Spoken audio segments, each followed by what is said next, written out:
ദൈവം ദൂതനെ അയച്ചു. ദൂതൻ അവിടെ ഇറങ്ങിച്ചെന്നു. പ്രാർത്ഥിക്കുമ്പോൾ പ്രത്യേകത എന്നാണെന്നറിയാമോ? ചിലപ്പോൾ നിൽക്കുന്ന സ്ഥലം സേഫാ പോലും ആയിരിക്കത്തില്ല. മരണം മുന്നിൽ കണ്ട് എല്ലാ വഴികളും അടഞ്ഞു.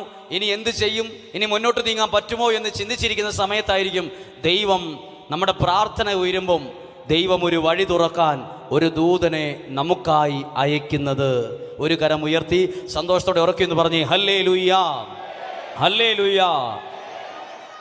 ഇനി ഇതിനകത്ത് ഭയങ്കര അനുഭവമുള്ളൊരു വാക്കുണ്ട്.